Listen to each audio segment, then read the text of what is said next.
ಮೊದಲನೇ ಪ್ರಶ್ನೆ ಪಾರ್ಟ್ನರ್ಶಿಪ್ ಅಲ್ಲಿ A and B start a business in which A's investment is 20,000 and B's investment is 15,000. If A's profit is 4,000, then what is B's profit? ಅಂತ ಕೊಟ್ಟಿರೋ ಪ್ರಶ್ನೆ. So ಇಲ್ಲಿ ಮೊದಲು ನಾವು ಏನು ಮಾಡ್ತೇವೆ, profit is equal to investment and ಟೈಮ್ನ ಅರ್ಥ ಮಾಡ್ಕೊಳ್ಳೋಣ. ಸೊ ಇನ್ವೆಸ್ಟ್ಮೆಂಟ್ ಎಷ್ಟಿರುತ್ತೆ, ಅದು ಎಷ್ಟು ಡ್ಯೂರೇಷನ್ ಇರುತ್ತೆ, ಅದಕ್ಕೆ ತಕ್ಕಾಗೆ ಪ್ರಾಫಿಟ್ ಲೆಕ್ಕ ಹಾಕ್ತೇವೆ. ಇಲ್ಲಿ ಡ್ಯೂರೇಷನ್ ಅಂದರೆ ಟೈಮ್ ಕೊಟ್ಟಿಲ್ಲ, ಅದರಿಂದ ನಾವು ಒಂದು ವರ್ಷ ಅಂತ ಅಸ್ಯೂಮ್ ಮಾಡ್ಕೊಳ್ಳೋಣ, ಅಥವಾ ಏನಿದ್ರು ಸೇಮ್ ಅಂತ ಅಸ್ಯೂಮ್ ಮಾಡ್ಕೊಳ್ಳೋಣ. So investment A is to B ಎಷ್ಟಿರುತ್ತೆ, 20,000 ಇಸ್ ಟು 15,000.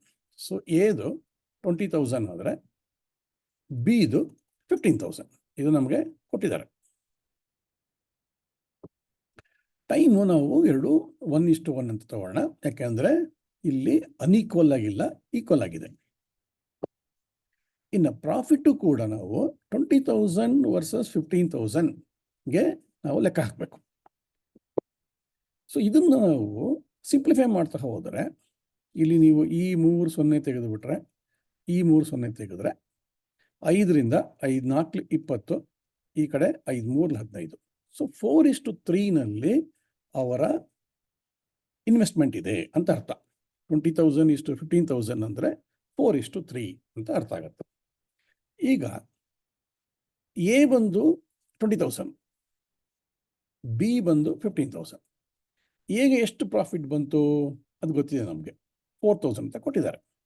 ಸೊ ಎಗೆ 4,000 ಪ್ರಾಫಿಟ್ ಆದರೆ ಬಿಗೆ ಎಷ್ಟು, 4:3ನಲ್ಲಿ ಇತ್ತು ಅಂದರೆ, ಇದು 4 ಯೂನಿಟ್ ಅಂತ ತಗೊಂಡ್ರೆ 4 ಯೂನಿಟ್ಗೆ 4,000 ಆದರೆ 3 ಯೂನಿಟ್ಗೆ ಎಷ್ಟು ಅನ್ನೋದೇ ನಾವು ಕಂಡುಹಿಡಿಬೇಕಾಗಿರೋದು. ಸೊ 4 ಯೂನಿಟ್ಗೆ 4,000 ಅಂದರೆ 1 ಯೂನಿಟ್ಗೆ ಎಷ್ಟಾಗುತ್ತೆ, 1,000 ಆಗುತ್ತೆ. ಯಾಕೆ 4,000/4 ಮಾಡ್ತೀವಿ. ಸೊ 1 ಯೂನಿಟ್ಗೆ 1,000 ಆದರೆ 3 ಯೂನಿಟ್ಗೆ 3,000 ಆಗುತ್ತೆ. ಸೊ ಅದೇ ನಮಗೆ ಬೇಕಾಗಿರೋ answer. So answer is D, 3,000. So when time period is not given, then we can take time as 1 year. ಅಂದರೆ ಇಲ್ಲಿ 1:1.